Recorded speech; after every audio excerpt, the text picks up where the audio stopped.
to introduce Tyanna Buie to you tonight. During the Grantwood Fellowship at the University of Iowa, Tyanna has taught printmaking and the politics of protest and silkstream courses in the print area, as well as engaged with the larger Iowa community through lectures, demonstrations, and workshops. Tyanna maintains and develops connections to local communities as an artist through hosting printmaking workshops and demonstrations wherever she goes. Community engagement is part of Tyanna's practice, and she's participated in the Healthy Neighborhood initiatives through the production of public art created for underserved neighborhoods in Wisconsin. Originally a Chicago and Milwaukee native, Tyanna Buie received her BA from Western Illinois University and her MFA from the University of Wisconsin-Madison. In 2012, Tyanna received an Emerging Artist Mary L. Knoll Fellowship and is the recipient of the 2015 Love of Humanity Award from the Greater Milwaukee Foundation. Tyanna became the recipient of the prestigious 2015 Joan Mitchell Painters and Sculptors Grant and the 2019 Kresge Artist Fellowship Visual Arts in Detroit, Michigan. Tyanna has been granted several significant Artist in Residence awards, such as the Joan Mitchell Center in New Orleans, Louisiana, the Women's Studio Workshop in Rosendale, New York, and the Vermont Studio Center in Johnson, Vermont.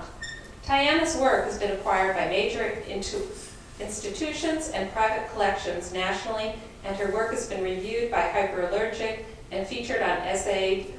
Did I say that right? Tyanna is currently an assistant professor and the section chair of printmaking at the College for Creative Studies in Detroit, where she will resume her position after her fellowship. It's been a real pleasure to have her as a colleague, and I'm looking forward to what she has to say.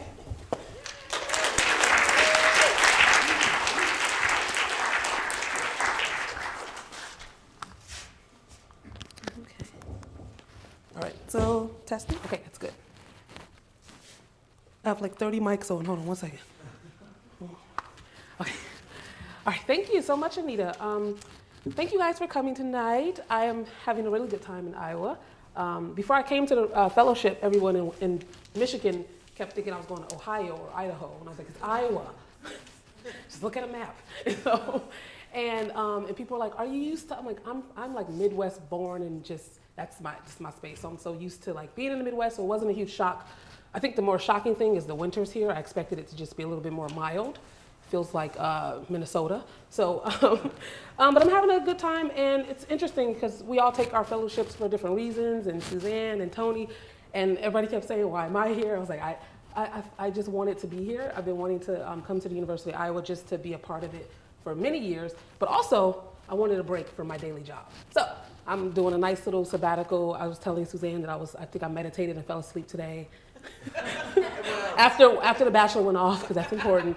So yeah, so I want to start with just a trajectory of undergrad work and lead it all the way to grad school and what I'm into now. And oh wait, this is the fancy. There we go. So I like to start with this piece because this was the first piece that I made in undergrad. So this was where I went to Western, and I do want to give some background. So I'm the youngest of four, and I grew up in the foster care system. Born and raised in Chicago, but moved back and forth between Chicago and Milwaukee pretty much my entire upbringing. And so I went to college, and I met this professor named Susan, and she's actually coming tonight or on her way here. And she was my mentor. And it was the first piece that I made that, is Susan here already? Okay, interesting. Always working, okay. Okay, so there's my Western people over there, we go. And so, yeah, and thank you guys for coming. And she's a huge influence to a lot of people, lots of generations of people. And I remember she kind of allowed me to just make work about whatever I wanted. And this was the first piece that was significant in like all of my work moving forward. So I started out with an image of me when I was in third grade, and because images were really hard to come by in my family because everybody moved, or people threw out all of our images, or our family house burned down and we didn't have anything. So I got this photo from my mom, and then I started to think about being in foster care and what that experience was like. So all the images of the kids are kids waiting in adoption. And then I was thinking about all the homes that I lived in and how a lot of the people took us in for money, and they let us know that. And so I kind of drew my perfect house, and then these represented the broken households I lived in and the kids. So it was like my first significant piece that I thought was very helpful, and maybe cathartic, but I didn't know at the time. So moving forward, I get to grad school, and the benefits of being a printmaker or someone who works with print and printed images is you can make multiples. And for me, I was like, okay, I have this one photo, but it's 4 of us. If I make a reproduction of it, we all can have this piece. So I was thinking of my family when every time I make art, I think about my family, because we all deal with the fact that we don't have any memorabilia, and it's been so chaotic, and we were split up. And so I thought about the gesture of, I can give you a piece, I can give you a piece. And so, and then moving forward to Madison, worked on my thesis show. I had one thing about grad school I think is helpful is your colleagues tend to give you the best feedback because you're elbows in the studio with them so much. And my colleagues was like, you always talk about this story, but we haven't really seen it visually. And it was a good challenge. And so I thought about the narrative of how we got into foster care. And so it started with my grandmother. She died before I was born, and then that's when my mom took to drugs and alcohol, and we were just on the streets with her. So I started with this image of my grandmother. And one thing I like about screen printing is that for me, it feels very limited. Like I don't feel limited. I feel like, I can just print this entire room if I want. And I don't have to think about the use of a press. I can just go in. And so for me, I thought scale made so much sense, and to actually take the person and immerse them into the work. And I think when you're working two-dimensionally, sometimes you may feel a little like bored with working on a flat surface. And it happens a lot to printmakers where we're like, let's cut it out. Okay, let's build it up. Let's do this. Let's make multiples. And so, hi, Susan. So, oh, you're fine. And so I started with that and worked on my first installation where I took over a space. And I love repetition and using the same images because I didn't have a lot of images. So I worked with what I had. And I thought about representation and iconic references. And it's interesting when you work personal, people go, well, how do you get people to enter your story if it's all about you? And I think one way to do that is use symbolic, like symbols, and other ways to engage other people. So thinking about the logo for Department of Children and Family Services, the McDonald's, the police car, and the ice cream truck. So for me, all these are significant because McDonald's was the #1 place that the social workers would take us to, and we would just meet with the social workers. And I did a talk with a bunch of social workers in Wisconsin. They're like, yeah, they tell us to take foster kids to a neutral space. And I benefited because I got a lot of free McDonald's. And then also like the police coming and pick up us and take us to one home to another, and how that could be very traumatizing actually. And then my father, who I only met once, in my memory of is ice cream. So I think it's interesting, if you're gonna make really personal work, why not, how do you deal with the public who is not necessarily dealing with your circumstances, but we all deal with loss and we all deal with family issues in some way or another. And then moving forward, then I don't have like any images of the house I grew up with my aunt. And so I just went to Google Maps and had to like map out everywhere I grew up, all the homes, all the schools, and I found the image of the house. And the one thing about my aunt was she gave us like the best Christmases. So that Christmas tree is there, and the school that we went to was behind the house. And I found out later that it was 9 of us actually in that second level, Southside Chicago, and the owner's son lived below. And technically, she shouldn't have had foster kids in this house because so she had to all the grown kids had to hide whenever social workers came, and we had to constantly be quiet, and we got in trouble a lot, and I didn't understand, and my sister was like, we weren't supposed to be there. I was like, really? I thought she was just being mean. And she was too, we'll talk about that. and so I think for me, it was like a really good way to talk about all these things and use the visual, icons and symbols to dig a little deeper. And then, so this is interesting. There's a pointer. Nice. Okay, so there's me. So, my aunt gave me this photo, and I remember thinking like, okay, there's not a name on this photo, so I can't go back and find people I went to school with. Like I meet people that are like, yeah, I've known her since kindergarten. I'm like, I wish.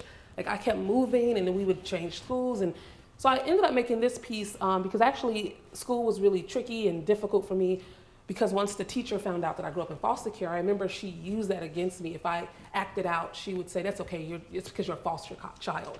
And I remember being so ashamed, and the other kids didn't know what that was, and I just would cry about it and be sad.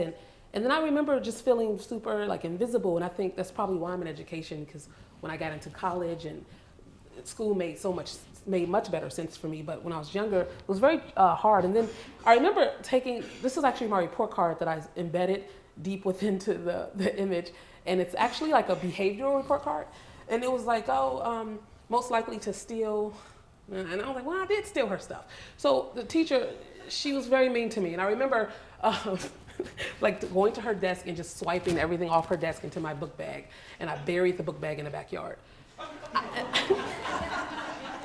And I didn't think she remembered that. And I got to this part, I was like, yeah, that makes sense. I was definitely acting out, but I also didn't like her. So was it foster care or was it? I don't know. So, so I started thinking about these. Got an image from my sister. So my mom, she was pretty much incarcerated my entire time in graduate school. So before she was incarcerated, I would call her and get whatever photos I could from her. And then I started doing portraits of my sister, and I would take pictures of my mom's jewelry, all of her faux jewelry, and just superimpose them onto us, because as adults, we struggle with our relationship with our mom because she never raised us, and that's been very tricky. And she has 4 kids, 3 daughters, but she was never around. And we're all in our 30s / early 40s, and we still struggle with our relationship with her, and we still try to have one. Despite all the opposition. And I think that's pretty interesting, to have a mom that was supposed to be there and nurture you, and you're still trying to get close to them, and it's just not there.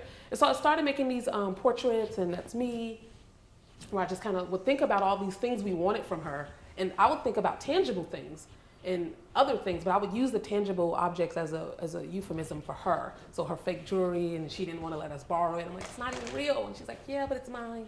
And also I was thinking about the kids that I went to school with, and how I don't remember them, or I remember them, but I can't access them because I can't take their photo to Facebook and find them because they were a child. And it's like this lost childhood in a sense. And also, I'm like, I can't access this information. And as I got older, I started to think about all these things that were an issue. So moving forward, 2009, I was in graduate school, and my uncle actually, who I only met a few times because he's been incarcerated since he was 16. So he died in prison in 2009.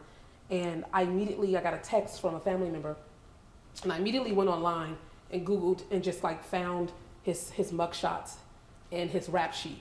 And then I took it down. At the time, my mother was incarcerated in Milwaukee. So I was in Madison, she's in Milwaukee. She was a drug case situation. So I went to see her and let her know that her brother died in prison. And that actually kind of helped her change her life for a little bit, and because that was her younger brother. And then she wrote me a letter, and in the letter she's asking me, can I make some art to memorize him, something like memorialize him, because she said he looked rough. So she's like, he looks so rough, can you Photoshop and make him look better? And so I decided to do an entire exhibition about my uncle, and this is at the Women's Studio Workshop. They caught me in a really interesting situation. And so, it's because all I had was the mugshot. So I was like, I want to do something with this mugshot in this letter. And and this is in 2012. And so I actually made this piece, and I had a show at Northwestern, and I decided to have a show that talked about him being incarcerated, but also, and he was a repeat offender. So it was robbery, actually, not armed robbery. But he did that a lot, and then he actually died under we don't know how he died in prison. That's the other weird thing. So I thought about my grandmother and my mom. They grew up in the South, and if someone passes away, then you would wear a carnation on your right side of your shoulder to symbolize that. So I thought about those symbols, and I did embed my mom's letter into that, where she says, can you enhance his image, and I thought that was interesting. It's almost like the role that I have to play in my family as an artist, and they knew that if somebody can do something, that I could do something. And so I took the other mugshot, and just repeated it, changed the jumpsuits, thinking about all the different sentences he had. And I remember he went to prison in the 80s, got out, and then he got out in 1995. And my memory of him, it's not a bad one, but it's interesting. He took my karaoke machine that I begged for Christmas for years. He took me and my sisters and sold it. And I went to my friends and I was like, where's my karaoke machine? They were like, oh, your uncle came. I was like, no, not my uncle. And I was like, and that's when I realized like what drugs did to people and like no one talked to us about it. We had to like deal with it in this other way. And I was like, okay. I wasn't mad at him because I liked him. And then he went back to prison, and that's when from 1995, and he died in 2009. And apparently he was supposed to be not paroled until 2020. And he actually, and it's funny because he was a part of the 1997, I think, Chicago prison riots, which a lot of people got extra sentences, whether they were actually part of the riot or not. So he got extra sentencing for a riot he didn't partake in. So then moving forward, actually, this was 2018, or I don't remember anymore. So I get a call from a curator who I met with previously named Indra Lucas, and she worked at Kalamazoo State University. And she said, oh, Tyanna, we're doing a show about incarceration and different people's experiences. We would like to have your work. And it's funny because I made that in 2012, so this is 2018. It's like the second time it was shown in a very long time. And then she goes, and we want you on a panel discussion. I was like, okay. She's like, and Angela Davis is going to be on that panel discussion. I was like, all right. And then she kept saying, you know, Angela Davis. I said, why do you keep saying Angela Davis? Who is that? You're not talking about the Angela Davis. She's like, Tyanna, I'm talking about the Angela Davis. Such an idiot. I was like, she kept saying it, like putting emphasis on Angela Davis. And so this is just some shots of the exhibition. Really cool stuff. Some of the artists actually were incarcerated. This artist actually was, and I should have took a better picture if he just put a 9x5 tape just to show how small his cell was. And he actually would wear his jumpsuit and go and talk to people about why he was in prison and how long and all the injustice. So it was a beautiful exhibition, very powerful. But there's Angela Davis. And then they tell me, of course, the day of. And there's another university. She actually works at the, so there's Kalamazoo, and there's another school, and she works there. And she goes into social practices with these students. And she's always in Michigan, I found out. And they're like, oh, yeah, she's going to come talk to you about your work before the show. I'm like, what? So I got to talk to her, and she got to look at the work. And then we did a panel discussion, and I made her laugh, so that's important. And so just moving forward, I had a show. I thought about, not necessarily the word legacy, but I did think about my family's history. And I didn't want to shy away from it. In my family, they tend to be very shameful of it and don't want to talk and don't want to give information. So I thought about I thought about the fact that my mom said, oh, we had money when we were younger. Like, we were the first black family to own a home on the south side of Chicago in our neighborhood. My grandfather was in the military. I was like, there's all that's beautiful. I'm like, there's no way to tell that now. And she's like, yeah, unfortunately, drugs, And so I was like, I want to kind of go back to that and think about all these objects that they had that was worth something that was all lost. And I created this space where if I thought of, years from now, 100 years from now, you walk into a space and this is my family's things or objects. And so also, screen printing has a history with luxurious wallpaper. So I wanted to make my own luxurious wallpaper. And then I had to respond to a piece in the Haggerty Museum of Art. This is in Milwaukee, their collection. And I responded to the silverware that they were going to sell on eBay. I was like, oh, I want to put that in there. I was like, we'll ask permission. And I thought about my aunt actually has a bunch of sterling silverware, but it's not real. I think she used to have some good stuff, or my grandmother did, but no one has anything. So she bought this really cheap set that I remember having to polish every day because it kept tarnishing. But it was really important to her. And so I was like, okay. So I thought about if we had I'm sure at some point we had all these things. And my mom was like, yeah, we did, and we sold it. And so also then I thought about my family's images and I'll just go through. And I was thinking about, okay, if this is, the 18th century, 17th century, what would you see in this space? And I actually went online and Googled all of my family's mugshots. So my mom actually, she Googled her, I think she Googled something and saw her mugshot pop up, and then she called me and she was like, all of my stuff is online. And I was like, yeah, that's unfortunate. And then I called the mugshots.com people, and they're like, $15,000 to take it down. And then there's another website that pops up, and another website that pops up. And apparently, celebrities are the only ones that can like get these things off, because you have to have the money, and you have to have the lawyers, and there's nothing you can do as a regular person who has a mugshot. It's going to be on mugshots.com. And your rap sheet, everything you did. And so I was like, as an artist, I have responsibility, I feel, to my family. Why not take these images back and do something else with them to give them a new narrative? And so, so my uncle that died there. And then at the time that I made this work, my cousin was in jail. My uncle was in prison. This is my other uncle. My mom just got out. I think she's been out 5 years, and then my cousin is in prison. So I remember my mom actually sent pictures to my cousin in prison, and he wrote me back, and so did my uncle. They wrote me back actually happy that I was making work, and then there was a PBS special that aired, and somebody in prison saw it, and it was me, and my cousin was like, yeah, I got like street cred apparently, because my cousin's an artist, so he got to see his image through the art through jail. That was interesting. And then the first time I saw a picture, this is my grandparents, first time I saw a picture of my grandmother was on the obituary. So I saw an obituary, and my grandfather was like cut out. And I was like, what is that? Whose shoulder is that? So I just got the photo for the first time like 5 years ago, and I was like, oh, that's what that was. So in the same exhibition, I decided to translate the image.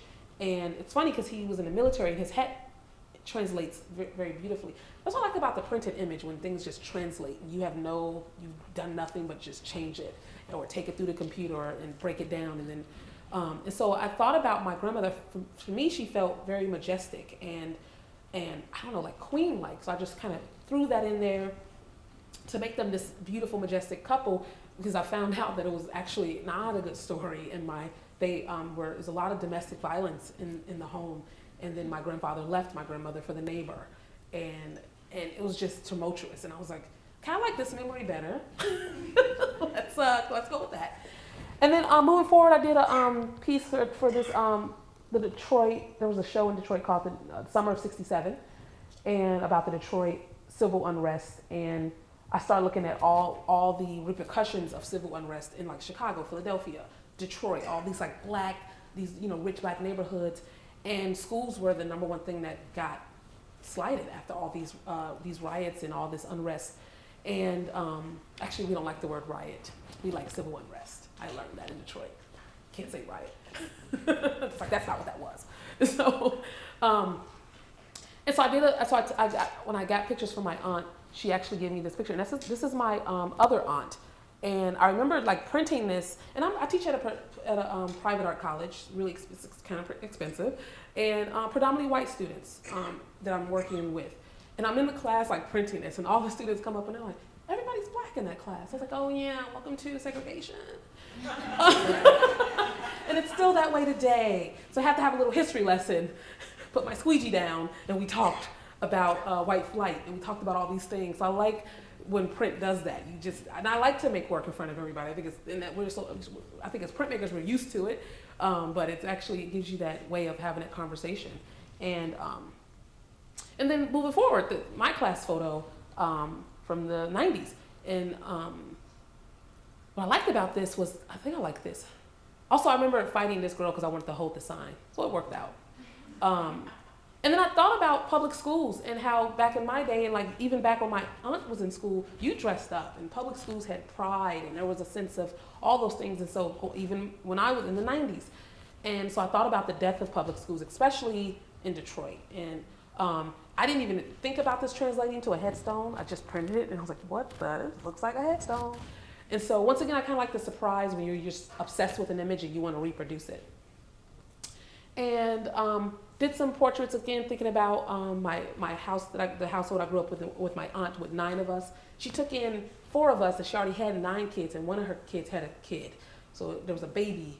So I grew up in a house full of teenagers. So, and this was my cousin in this shot. And my aunt really cared about how we looked and how we dressed, and like we had to be very presentable on the outside.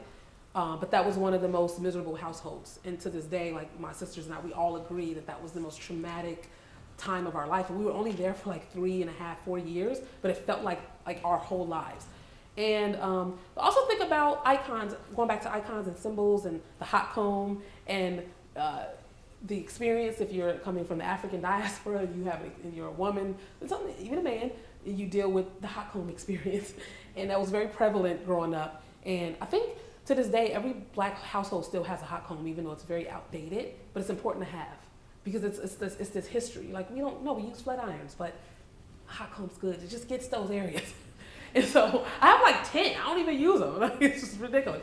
And so then I thought about the household with the school that I went to, and they had this park, and all the swings were broken and not kept up, and the entire neighborhood came out and played at this park, but no one maintained it. It was very unsafe, and it was right behind my house, and it was a great refuge for us kids, but it definitely wasn't like kept up. And then I thought about my aunts. I'll see something, get an idea that reminds me of my past, and I'll make work about it. And my aunt, she definitely like played favorites, and she would give like my middle sister the better dress, and she would dress us based on who she liked better. And and also I started thinking about like theater with my work. Like, okay, like I like doing large scale backdrops and playing with color. And especially when you're working with screen printing, it's not oil, so it tends to be very flat and not luscious. So it can be, but then you work with it, you realize you can make it really bold and luscious. And so I think that was something I was really pushing myself for.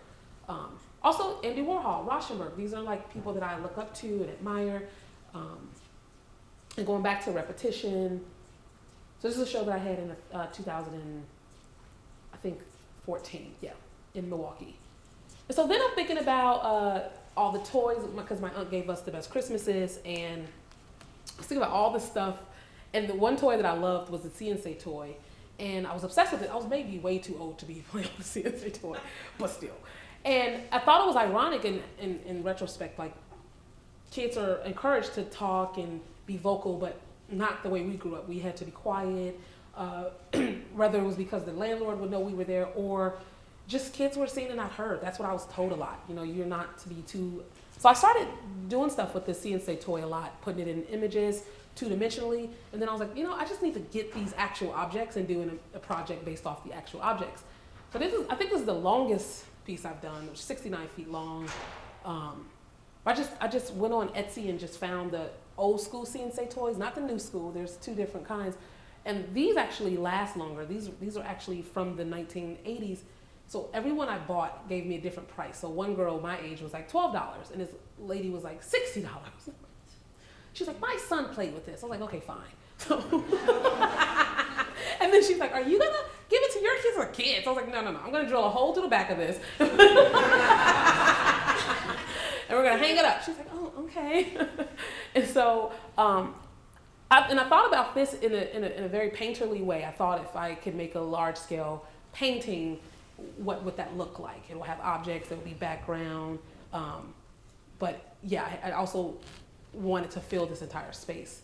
And so I thought about the 4, because it's 4 of us, and so I'm always thinking about what represents my siblings and I, and what can give us a voice today. And then move forward, I found this image. This is an image of my grandmother, stark different. She was actually dying of cancer in this photo. And so I thought it was a very, I don't know, I was like, what is she holding? I don't know. And then I got a call from the Milwaukee Art Museum. They said, we want to collect a piece of yours, but we want you to make something new, and then we'll tell you if we want it after you make it. Okay, I'll take a risk, sure. And then he was like, well, we want it to have something to do with your uncle, because we like that piece, but it was already out in the world. We want something new. So I decided to do something with my grandmother, and then when my uncle died in prison, they actually cremated him without our permission. They said they couldn't find us because his last name was spelled wrong. And then they shipped the ashes in a box to my aunt. And we gave her money for an urn, but she never used the money for the urn. And she sat on the box of ashes for like 5 years. And then I finally just went to visit her and I took the ashes. They're just sitting in a windowsill. I'm gonna take the ashes, and I bought urns for Christmas, which is very cryptic, but yeah. And so I divided up the ashes in urns. It was like, because we never got to have a memorial for him. And then I realized, I didn't realize how many ashes is one body. I was like, oh my God. So I got rid of half of them. I still had half of them. I was like, this is a lot. So that's where the art comes in. So I'm like, what else can I do with you, Uncle? Let's see. And so I decided to print the urn, like just do a print of the urn, and then actually embed the ashes into the print of the urn. And that's where all that crackling is. And so I like used like gesso and some kind of varnish to make sure the ashes didn't go anywhere, and like just shook it. And that goes into the piece, and that's the image of my grandmother. This is me working in Detroit. And then this is my mom's like faux jewelry that I'm also using as an icon or a reference. And then that's the piece. So then that's like the very transparent mugshot of my uncle is repeated throughout the piece. And then there's my grandmother. And I wanted to unite them because they died around the same age. I think my grandmother just turned, like, was not even over 50. And then my uncle was only like 47. So, and it's I think 12 feet by 10 feet. So the Milwaukee Art Museum actually redid their entire like wing of the museum, and they had a huge opening, and this piece was there for the opening. They did purchase it, and it's in their permanent collection, which I also learned that works on paper, they like to rest, so everybody was upset. They took it down after 2 years, and there was a huge upset with all the docents. They like called a meeting, why, bring Tyanna's piece back in. And then like we have to, she did some janky stuff, so we have to like fix it. And then we need to bring it out later when we can get it together. But I also found out that it's illegal to spread ashes and to use ashes in your work.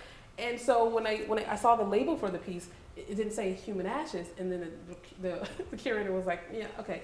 So we have to get lawyers involved. And the lawyers basically determined that they can never destroy the piece, and they have to handle it like a body. So I thought that was a very beautiful mistake that I made happen in a good way. And so he's forever like memorialized in now the Milwaukee Art Museum. So, and then this is a picture of my grandmother. And I think this also pushed me to the show I had in Milwaukee Art Museum, at the Madison Museum of Contemporary Art recently, in summer of 2019, where I was questioning like, where's the lampshade?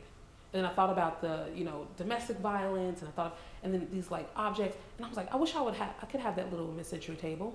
So many things I could have had. And so I thought about reproducing them and making them as real as I think they could be to this day. So I also did a piece of my grandmother next to this table, and I went back to my metalsmithing days, and just did some chainmail and kind of physically linked these two things together. And then this was my grandmother's lighter. It was actually a limited edition UFO lighter. It's worth $4. I looked it up. So I guess it's worth something. And actually kind of made it larger than life.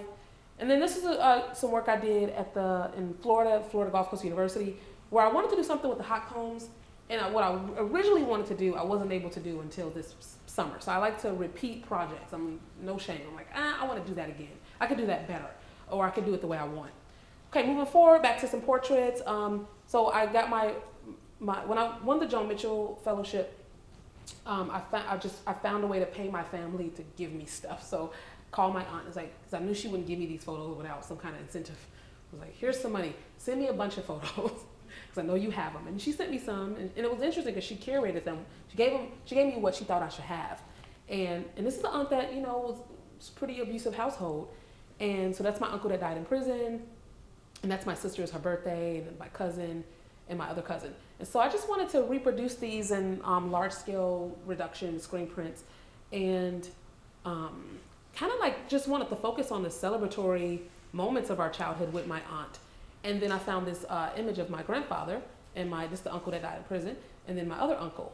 And that was the first time I seen pictures of them little. And I was like, oh, it's a whole nother side. And also my grandfather died of cirrhosis of the liver. So he drank himself to death. And then I was like, oh, there's a cup, interesting. So it all started to make sense when I started seeing the photos. I was like, oh, there's all this evidence that these things actually happen in these subtle ways. And then there's another picture, and then I don't know who that is, so I photoshopped these people out, focused on them. And so that's my older sister, my older brother, and I wasn't born yet. And then my grandmother has a cast. I was like, let's talk about this cast for a minute. I was like, oh yeah, your uncle and I got into a fight and she broke it up, we broke her arm. I'm like, what the? So you know what I mean? Like just over the top. And it's like I'm using these images to get information from them, and then I make the art, and then they come to the shows, and we have another conversation. And I feel like that's been very helpful and cathartic. And then my brother getting dressed for Easter, and just kind of thinking about all these moments of celebration. And then birthday party, handmade cupcakes. And then there's me and my aunt and I like talking to like other like Black women about this position of just being in, growing up, like you just want to go out and play and you have to get your hair done. It's just like, oh my God. And then everything your aunt cooked, you have to smell. You're just under her. And so yeah. And then also like I didn't know what year these pictures was until I looked at like the Batman shirt. I was like, okay, so Forever Batman, or Batman Forever came out in 1991. So that's only how I can date these things. And so moving forward to some workshops, I did so this is the YWCA in Madison, and they asked me to do a healthy like neighborhood project. And there's basically there's a lot of women in this building, women and children who either follow hard times or it's also low income living. And so they asked me to come and do a project with them. And that's always tricky because if you're not a community person and you have to work with people who are like, they don't know nothing about art, they don't care, like not that they don't care, they just don't, that's not the thing that they're talking about all the time. So when they bring artists in, you have to tread a certain way. You can't just show up, like, I'm gonna do what I wanna do. So I have to show up and just listen to what they wanted. And I grew up in buildings like this with my mom. So I'm like, this was not a foreign place to me, like, oh, what's this place, a shelter? I'm like, yep, I grew up in, yep. And so it felt good to be called because of my history and bring me to somewhere to actually talk to families. So anyway, the families looked at my work and they decided they all wanted to be, they wanted a mural of them and their kids in the stairwell, because everybody's like, the stairwell's boring and we want to, people don't still take the stairwell, it's hilarious. But I saw a few people, I was like, okay. But they just wanted the stairwell to be colorful, and it was a project happening in Madison. And so I got all these volunteers. I think I had about 30 volunteers to come and help me hand paint. And they got to take photos of their family, and they got to keep their photo. And so I just did a bunch of paintings of them and their kids. And it's like permanently in this wall. Then I thought about the kids, how can they interact with this? So I did I Spy game on the wall that I printed out that's at the desk when you go into the YWCA. And it's so interesting because people come into the YWCA just to see the stairwell, and they let them come in and they give them a little game. And so I also took the kids' like handwriting and actually like projected it on the wall. So I let them scribble on a piece of paper, and then I put that into the thing, like, how can you get kids to be a part of the mural? And so, and I was like, I don't even have anything painted on me anywhere, so this is nice. Sucks if they have other kids, because their kids go like, I'm not in that mural. And so it was actually really good. So I got to be with them for a month. I went back and forth to Madison to do this. And I think what's rewarding about working with people in the community is that you get to give them a space to exist, I think, and also put them on a pedestal and give them a moment. And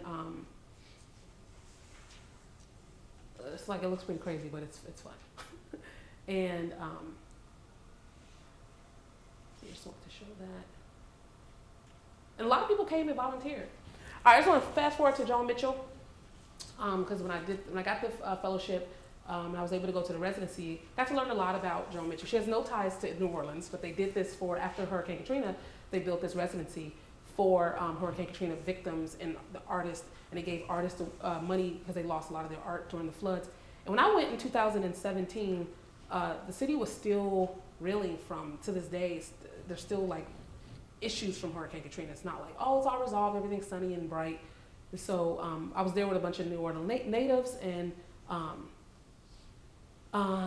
yeah, what did I do at this residency? I think I just watched Orange is the New Black. I think I remember that. And I was there with this other artist, and we argued all the time because he was all in my business. I was like, don't worry about what I'm gonna do. I'm just gonna watch TV. And he ended up watching the game. We ended up just watching games and having fun. But I think it was the first residency he went to where people weren't like, let me go to the studio. I was like, I'll do that later. This is New Orleans. I've never been here before. And then also we had a chef that like made us like lunch and dinner. And then there was a pool. I was like, oh yeah, they're not getting any work done. And then, and then it was hot. It was just like, it felt more tropical. And then I learned about all the cats from Hurricane Katrina. So like 5 cats would show up and then they would leave and another 5 cats. And they're like, oh yeah, those are Hurricane Katrina cats. So I didn't even think about that. They all needed somewhere to go and it's not a cold area. So people still take care of the cats and dogs that were never rescued from her. So I thought that was very beautiful. Plus that's how I felt the whole time I was there. So, me and the cat, And so this was 2017. I went to New Orleans, then Paris, and then Berlin. So I put these in here to talk about like influences and other things that I like. And my friend actually picked up and moved to Paris, and she's still there. And I went there to do a good old time. Okay, I went there to teach a class because she works at Paris College of Art. And I was like, if I come, can I teach a summer class? And I hooked that up. And I took some students from Detroit with me, and I was there for like a month. And the class was for 2 weeks. But I got to see the Eiffel Tower, and I thought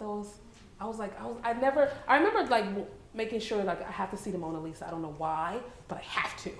And then I made that like a life goal. So I was super excited. And for me, Paris is exactly what you think it is, but like over the top. It's like, so I got into a lot of arguments with the Parisians in the best way possible. We talked about Marie Antoinette. I was like, I just don't understand why she got beheaded. They're like, yeah, when we get done with people, we're just done. I'm like, but why? And so yes, so my students, everybody's pushing to see this Mona Lisa, which of course is like honestly underwhelming because there's these beautiful paintings. I didn't even take a picture of the other paintings to the left and the right that are so much better, but no one cared. Everybody just wanted a picture of the Mona Lisa, and so I definitely recommend like while you're in school, go abroad and go somewhere. First time I left to Europe was 2 years ago. So this is Place des Vosges, a very popular place in Paris where like no one's on their phone. Everybody's like actually in the park just eating a baguette. I'm like, this is hilarious, but also super like it's also nice. Like no one's distracted by technology. Also thought this was nice. They go through great lengths to make sure things don't look hideous. That's a printout. Like that's a lot of money because the building's under construction. Like we're gonna print this out and highlight it. It's a very printmaker thing to do. And then we went to Versailles, and super hot. And Tara, she's a photographer, and she took us to the gardens first, and then we got to go in because that's a long queue. I mean, it was going on. I was like, we're not doing that. So we went into the gardens, and actually I took a lot of pictures, and I wanted to talk about New Orleans and Paris and its history with slavery. And I talked a lot about that in New Orleans. When I got to Paris, nobody wanted to talk about slavery. They was like, yeah, we were against it, then we were for it, and then we weren't. I was like, okay. And there's Paris College of Art, and these is me with my students, and we're just doing some monotypes. Oh, this is important. Look how cheap the wine is. So I had the students with me they weren't 21, but you don't have to be 21. So I would FaceTime them at night just to check in. I mean, 5 bottles of wine, empty. They are just. I was like, okay, we can't tell your parents, but this is Paris. But they got up and went to class, so I couldn't complain. And then we took a detour over to Berlin, my friend and I, because she had a book signing. And I was only there for 3 days, but I actually preferred Berlin over Paris. And she preferred Paris. Berlin drove her nuts. But I was like, it reminds me of Detroit. And when I'm in Detroit, people say the Germans love Detroit. And now when I go to Detroit and I meet a guy from Germany, he's like, yeah, definitely. The only difference is there's no guns. So I'm with you, Berlin. And what I thought was beautiful was everywhere I went, there was all this history about the Holocaust. It was just like you couldn't escape it if you wanted to. And I thought, how beautiful if we did that in this country. Reminded people what we will never do again and what the injustice. And what also was cool, every building looked like this in Berlin. And nobody told me and that's why Tara was like, I just can't. It's not pretty like Paris. Everything's defaced. I'm like, get over it. It's nice. So, this is an actual store. Everywhere I went was like this. Just graffiti. And then these pipes were everywhere. And I started thinking about, if these pipes were used in New Orleans to move things from, because Berlin is also on swampland, and I wonder if they could use the same technology. And so I'd say all this because I came back and I had an exhibition in Detroit called On Vacation. And it just said writers/artists are on holiday, but their muse is awake and gives birth nonstop. Roland Barthes. And I was thinking about how artists are never vacationing. We're always thinking about what's next, whether we want to or not, and it's exhausting. So I came back and just kind of took all my experiences from New Orleans in Paris and Berlin and just meshed them up together. There's also a lot of pink pipes in Berlin. And so this is a picture I took of someone's door in New Orleans. Just reproduced. And then these pieces, I thought that's like the gate to Versailles. But the first thing I do in every city is I go to CVS or Walgreens and I check out the black hair section. If there's nothing, then I know we got a problem with diversity in this neighborhood. If there's a lot, so New Orleans was like, it's like Detroit. You have 90% African American community, and I was like, what? I've never seen so many like black hair products in one spot, and it's just the CVS. It's not like a black hair, convention. I was like, what is going on? And so I thought that was interesting because I call it point of reference. So I did a series of these pieces here, and then there's that, and then there's the pipe that goes from one area to the next. And this is a piece of a window I took in Berlin. And then I learned about tignons, these head wraps, and the history in New Orleans that free people of color, and I learned what that meant, and Creole, and basically during slavery, whether you were free or enslaved, women had to cover their hair. So black women had to cover their hair because apparently they thought it was a distraction for the men.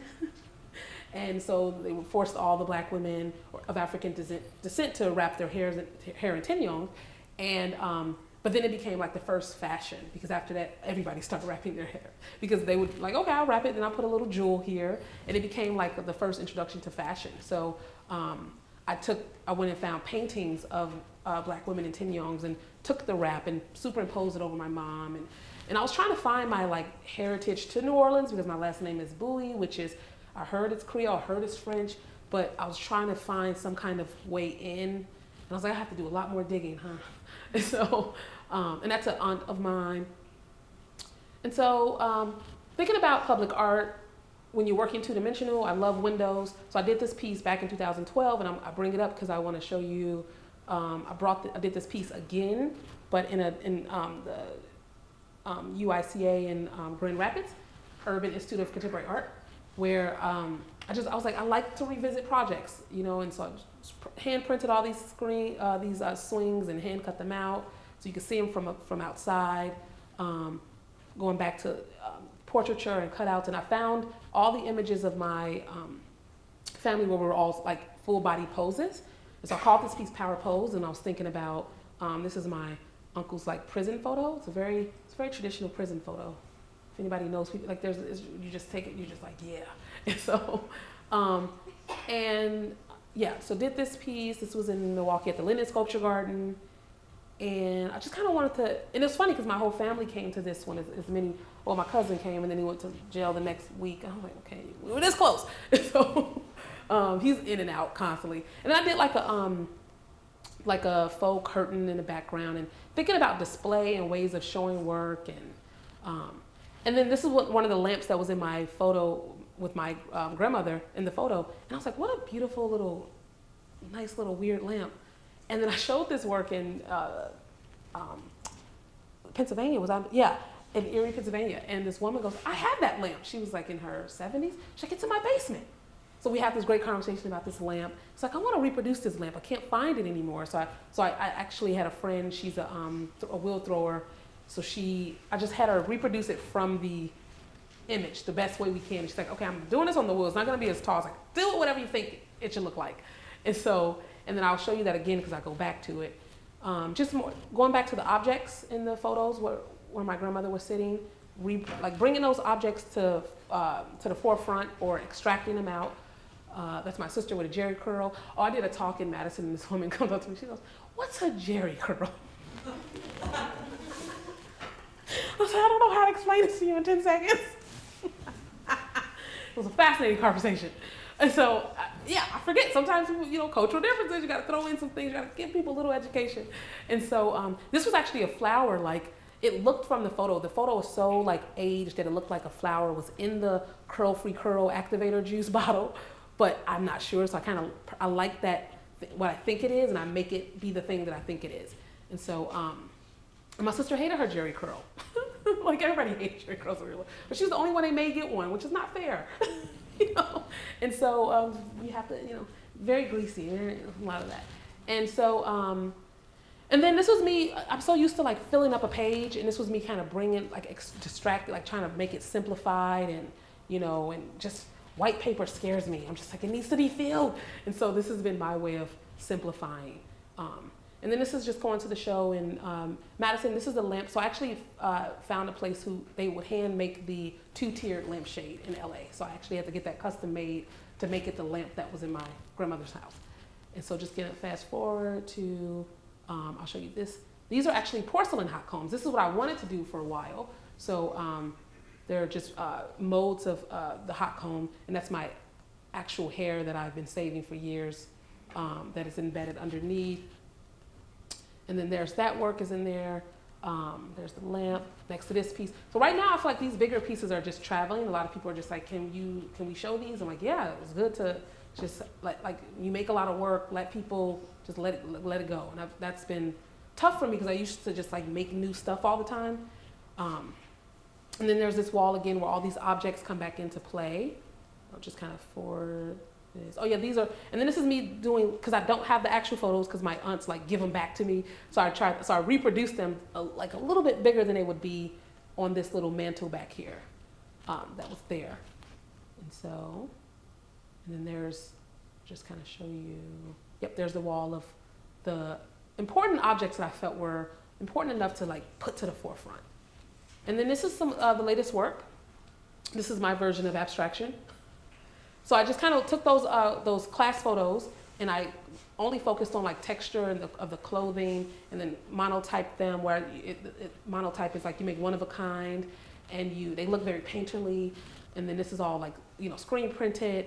And then I was thinking about all the photographs that my aunt gave me and how we would get the proofs from the school, and we would actually steal the proofs and like just cut off the number at the bottom and keep that. And then I thought about in Michelle Obama's book Becoming, she has a class photo, and it's the same photo company on the south side of Chicago that took all of my family's photos. And if you grew up on the south side, you had the same company, and it was Francis Studio. And so I thought that was a beautiful little thing to toss in there. And I love photography. Like, photography is super important, and this is proof of your child's photograph. And so I think this is the last slide here. And so this is the bigger pieces that I made. I have a gallery, so I always have to, I think about being practical sometimes. They're like, Tyanna, can you just make some small pieces? I'm like, we'll see. So these are just the smaller pieces of the bigger pieces. So I'll just kind of do that sometimes. And then there's a little vinyl chair. My friend, I had a show with him in Detroit. He does a lot of wall vinyl pieces, and that was my way of responding to his vinyl work. And so, but yeah, that's it. I think I did good on time.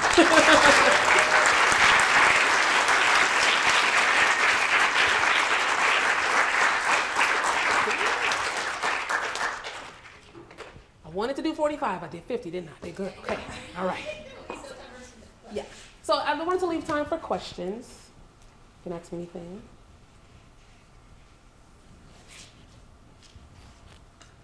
Unless I'm just that good, I covered everything. Okay. So you said you admired Warhol, and I see the influence of Warhol in your work, although you're doing things that are really very different. Could you talk a little bit about where you saw his work first and what kind of an impact it had on you? Oh yeah. Okay, Susan. So it would have to be my professor from undergrad. Like I did not come from an art background, right? So I was definitely one of those late bloomers to art. And I love dealing with students who like that was not their thing and they get into it. I'm like, that was me. I just showed up and was like, this is what's up. So I'm gonna keep doing this. And I remember being in class and my professor Susan at the time would totally will out books from the library and we would just sit at the table, all of us, and just go and pour through these books. Sometimes a whole class period. And she would just let us do that. And then we would just talk and point and go, oh, this is cool, this is nice. And then she would explain, so this is how he does this. And then she'd show us how did he break down an image, how did it, and so, you know, you're looking at this and you're just like, wow, I didn't know this is possible. And I remember the first time I knew who Carol Walker was when he got a videotape. Back when videotapes was a thing. And it was a videotape of Art 21. And Susan showed me, that was the first time I seen a black female contemporary artist. And it was, and I was mind blown. Didn't even think about this being an option. I just knew that I liked art. And so I thought, so yeah, definitely having professors show you stuff. And I'm somebody who's show them everything and go out of your way to find artists that you don't know, to bring that into the classroom and not rely on the one thing you know. And so I was fortunate to have someone who did that for me. So, yeah. Yeah. Did you have any other inspirations as an artist, or like even now, looking at like fellow artists or colleagues as well? Like, so am I inspired by other colleagues? And oh yeah, I think all the time. And I like having being in group shows or two-person shows, because the one show I had with this artist, Vanessa Diaz, she we have complete similar but opposite. Her family keeps everything. So she had all this furniture from like her great-grandmother, and so she takes it and destroys it and makes installations. I was like, I would never destroy that. And two different ways, and then she would go into the space and she would just make the work happen on site. And that kind of inspired me to think about on site. How do you think about that as somebody who works in 2D, and then you used to like working on a computer and you have to break it down. So that definitely is inspiring to watch other people's process. And I also like binge watch on Art 21 videos. That's like that. I tell everybody, just go and watch every art video you could, even if you hate the artist, just watch the video. Because watching other people's process is super inspiring. Yeah. Good question. Yeah. Do you have a presence on social media, and do you find that takes some of your energy away to keep that up if you do? I remember I was not on Instagram, and I was so anti-Instagram, and then there was Susan who was like, Tyanna, Instagram. I was like, why? And I was like, oh, I love Instagram now. So I'm on Instagram and Facebook, and it's interesting because everybody does it differently, right? Some people use it as their website. I actually have a website, and I just have it linked to the Instagram. And I prefer people to come to a show or go to my website than to rely on Instagram. For me, and the students are learning that too, because they're like, yeah, I post too much, and I'm noticing it's not what I want. But like, you get to curate it. So I definitely like to promote exhibitions on Instagram. I feel like it's a good promoter, if nothing else. Yeah. But I don't think it's a lot of work. I think the website is more of a lot of work to keep up. Which I actually go to the website that is based out of Chicago, and it's called Other People's Pixels. Like, you down with OPP? It's pretty cool. So they started it like over 10 years ago, and you don't have to do anything, just upload your stuff. You don't have to build it from scratch. It's like $16 a month or $150 a year. And it's made by artists for artists. And it's like, that was so smart. So I've been with them, working with them for like a decade, and they just got on social media on Instagram, and now they've been highlighting artists on Other People's Pixels. So I got a little shout out from them the other day. I was like, okay, Other People's Pixels. I mean, I've been paying your bills for about 10 years, honestly. So yeah. Yeah? How do your siblings or family members feel about seeing their tricky memory? Good question. Okay, it's interesting.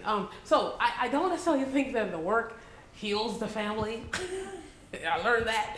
And that wasn't a goal of mine. I think what happened was I was just making work as a student, and then I remember my sister saying to me when she came to my thesis show in grad school, she was like, so you're done now? I was like, yeah. She's like, no, you're done making art. I was like, huh? She's like, I thought it was a school thing. I said, will you ask Spike Lee, is he done writing after he makes a movie? What an insult. So they didn't take it as serious. They just was like, this is a little cute thing she's been doing since she was a kid. She's not gonna. And then when it got serious, they were like, okay, hold on. That's my image. Now I get mixed emotions. They're proud, they're happy. Like, my aunt was upset that she wasn't in anything, but then my other aunt was like, don't ever put me in anything. And of course I did, I'll show you. Because my mom was like, hey, it's your story. This is what you need. You ignore everybody, and you have, I was like, I know I got permission. I can make a movie about all of you guys and just change the names. I know that. I wouldn't do that. But I am very strategic, and I make sure I'm not being exploitive. I think that could be a very tricky line, because my brother specifically is like, I want nothing. And so he's not. I don't use his image at all, because he was very, I had to take him through my website and explain to him what I was doing, because he just felt like it was just too much. He's like, I don't like talking about our childhood, and you just have it out there. I was like, I know, but this is necessary for me, also for the family, but also, and then 10 minutes later, they're like, but I like it, it's cool. I think they go through moments where they feel like, I don't know how I feel about this. And then they realize that it's not a bad thing and it's not hurtful. And it actually shows appreciation for the family and the history. And I was like, I have a lot of nieces and nephews, and I want them to one day just be proud of our history and not just hear these bad stories and they shy away from our family, because that's what we wanted to do. And it's easy to just walk away from your family and just like, I don't want nothing to do with these people. And I was like, that's not healthy. I just didn't feel, I was like, what's healthier is I'll talk about you on display. Or what's healthier is to talk about the dynamics. And I will say what's been helpful is when they come to a show, something about coming to the show, they talk to other people in the audience and people ask them questions and they feel important for that moment, and it's not like me starting a narrative, and they actually get to create the narrative too. So I'm not making things up. And I will say my older sister has been very helpful. She was like, okay, she would give me like, if I thought something happened, she like, that didn't happen.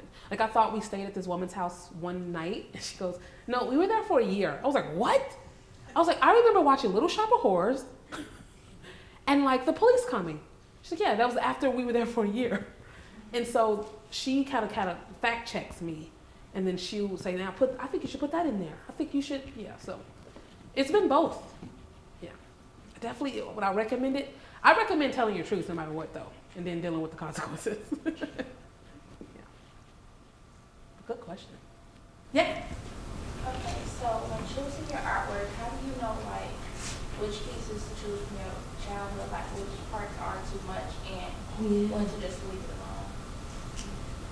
So I know for sure I purposely left, there's mental illness in my family as well, and there's just some stuff I just like, I can't touch that. It's not my story.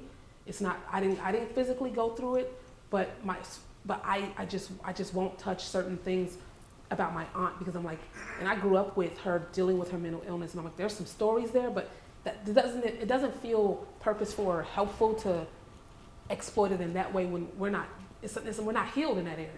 I feel like it's good to be healed and everybody's on agreement that we're healed and we can have a conversation, but that's something that would really upset everyone if I was to just talk about her mental, like that, just no.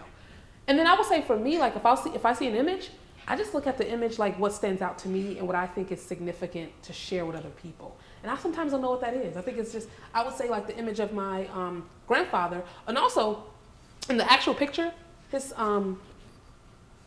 face was scratched out in the actual photo. And I asked she's like, oh yeah, we were really mad at him when he left your grandmother, and we just like cut up all the photos and scratched him out. And so that's like in there. I was like, that's fascinating to talk about.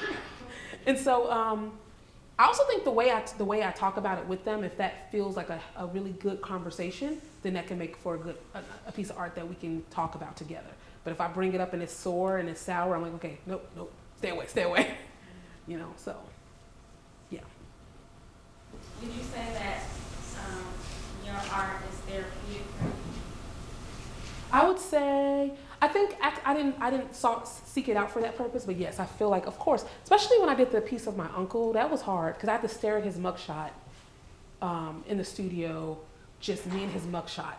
And I was like, and I just felt so sad because he died and no one knew he died, and we didn't talk to him for years because we couldn't find him. And I was like, that sucks, like you die in prison alone. And so I just remember connecting with him through his having to be confronted with his image, and then blowing it up and then talking about it and talking to like writers about it. And I feel like that was super cathartic because it felt like a resting place because we didn't have a funeral and we still didn't. And I felt like the show was the memorial. And I made my family come to the show, and I was like, listen, this is how we're going to do this because no one else thought about it. So I feel like we have to give this an ending. So yeah. Yeah. So you mentioned catharsis a few times. Yeah.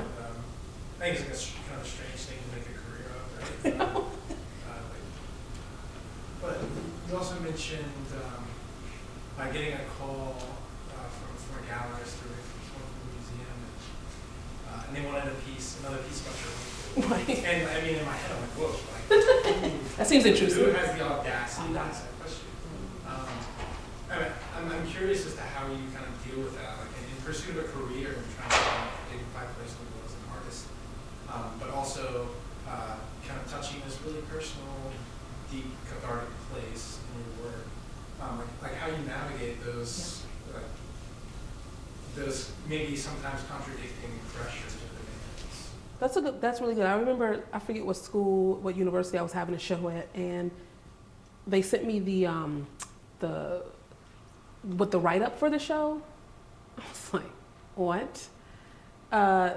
Who made this up? Don't add to my narrative. It was like, from Parvish. I'm like, Parvish? Just like over the top. And it was like, this is not true. So I made them change it. Like, it's my narrative, it's my story, and you have a right to, like, you don't have a right to change it. And I think when that curator came to me, what he meant was like, I know what he meant. That's a really strong, powerful piece. How can we get us? I'm like, so I gave him what I wanted him to have. In the end, I won. Like, I didn't just, here's another image of my uncle. I was like, I'm going to do it the way that it makes sense for me. And he just accepted it. I think you have to stand your ground, and they will accept it or they can walk away. But you don't lose something. But I remember having to check people about adding stuff to my story. I'm like, I was like, actually, I went to really good schools. Don't say I grew up on the south side of Chicago in the 90s when that was actually a really nice neighborhood, and it was middle class. It was not, we did not live, and I had to explain that to people, like, not every black story is just grim, and they grew up on the mighty streets of, what? So I've had to definitely counteract a lot of, but I had a professor in Madison, Frida High, and she said, Tyanna, like, it's important, because I was like, I don't want to write an artist statement, I'm tired of it. She's like, Tyanna, you have to write your story or somebody write it for you. I was like, oh, okay. To this day, I'm like, what you write about me? Nope, let me add that. And even just the bio, me and Anita went through it. Like, it wasn't like, she was very careful, like, kind of, send me your bio. I don't want to just say whatever. I want to say what you want me to say. Thank you for being considerate of what to say, because people will just add some stuff, take some stuff out. Yeah, to make it more, like, sad. I'm like, no, it's not sad. It's reality, but it's not that, you know. Well, good question. We'll wrap that up just in respect for everybody's time, but if we can give Tyanna one more round of applause. Oh, thank you.